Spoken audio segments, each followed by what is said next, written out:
In 2025, the Jurassic Park franchise decided to unleash yet another dinosaur film on the public with Jurassic Park Rebirth. Unfortunately, the movie adds nothing meaningful to the series.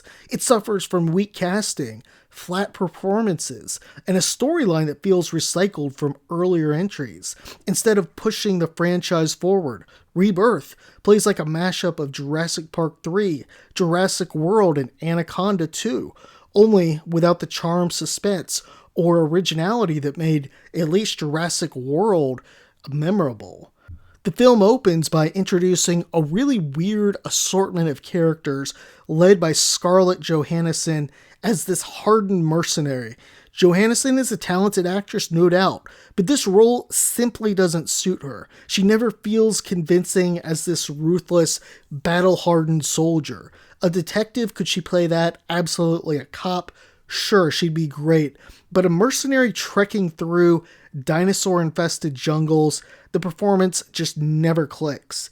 Now, the other actor, one of the other main actors in this movie is Mahershala Ali, another exceptional actor who plays a fellow mercenary. Now, while Ali brings natural, he's more believable in the part, he does seem bored, he's underutilized, and it even appears that the script's really not giving him much to work with, and he's just really wanting for this thing to end at any time. Now, the rest of the cast is filled with mostly unknown actors delivering forgettable performances, and it's really a stark contrast to say something like Kong Skull Island, which succeeded partly because it really had a lot of strong character actors. It had Samuel L. Jackson, it had John Goodman, Brie Larson, and really others as well who elevated the material. Rebirth definitely never reaches that level.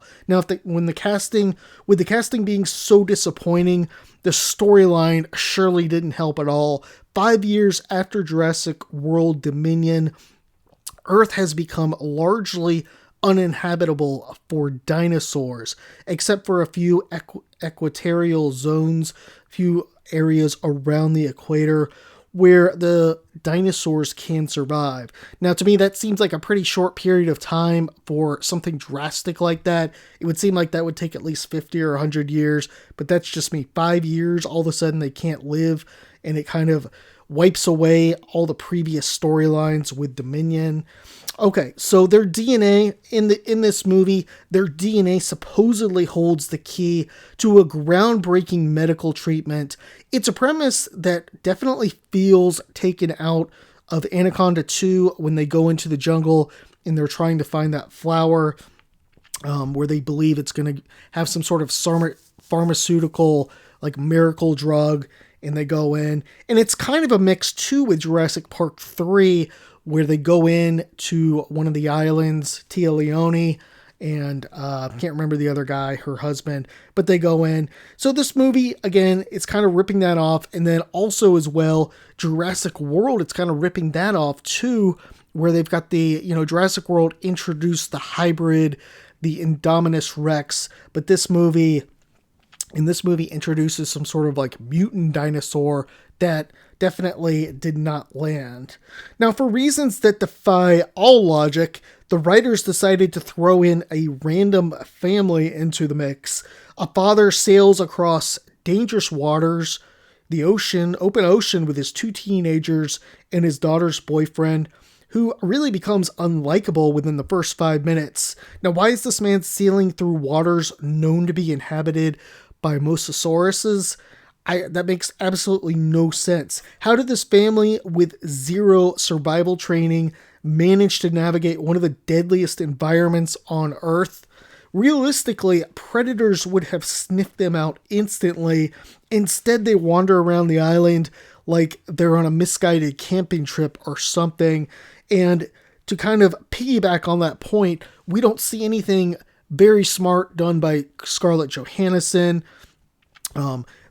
Even the trained mercenaries, when they first get into the jungle, they just kind of walk in.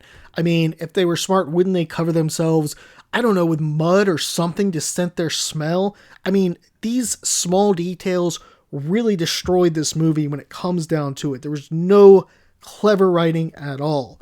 Now, once on the island, the characters encounter the experimental hybrid dinosaurs. But again, we've already seen this done and done better in Jurassic World. The Indominus Rex worked because it was new, terrifying, and really built up with genuine suspense. It gets out, it tricks the people, and is able to get out of its cage. And then there's probably about a 20 or 30 minutes of film where they're just trying to figure out what this dinosaur is exactly. They're creating all the suspense about what it can do. They're trying to take it down. Their asset, I can't remember the name of them, but the group goes out and tries to take out Indominus Rex, and it just camouflages itself. So Rebirth, so that movie definitely hyped up and got Indominus Rex right.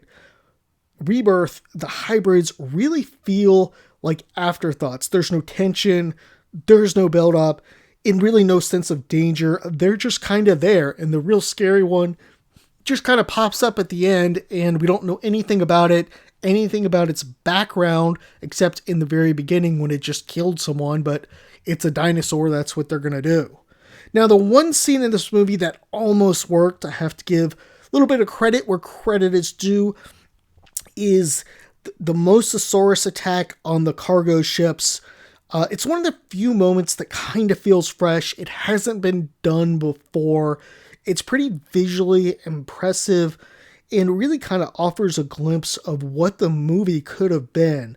I don't think they could have done the whole movie on the water, but it kind of gives an idea, when they're up against these dinosaurs, what this movie could have done. But the scene does raise again, it does bring up plot holes. If the waters are filled with these deadly marine reptiles like Mosasaurus and other dinosaurs, I'm sure that there's, if they're all down by the equator, then there's going to be other types as well. Why don't any of them attack the characters later on when they're swimming for their lives in the water? When they're panically swimming, it would seem that some of these animals would go and they would attack them, the dinosaurs. It's just another plot hole in this film, which is really full of them. One other thing I want to add in this movie was that a lot of the scenery and the CGI, I just was not very impressed with. There were some scenes that were just not very impressive, and then other little sub-storylines that just didn't work out. The family, the little girl's bringing along the dinosaur with her. Then there's that scene where the T-Rex chases them in the water, and it's like, are we supposed to believe a T-Rex could not actually catch a raft? So that's all I got for this review. Let me know. I think it's pretty known at this point that Rebirth was a pretty big disaster. It's one of those films you just can't unsee. Did it cripple the franchise for the time being? I think Jurassic World, this franchise needs to take a break for a while. People have seen enough dinosaurs. It's not like the Monsterverse, like King Kong and Godzilla, which has another movie coming out, I believe, in 2027. At this point, they've kind of done everything that they can do. Jurassic World was really sort of a revival of really the first one. It was kind of redoing the first one in the same way with the park open, everything good, people in there, kind of went another step forward and really added a lot. But the other movies since then have been increasingly disappointing, like Dominion was disappointing as well. Anyhow, let me know your thoughts. Appreciate the time. Thank you.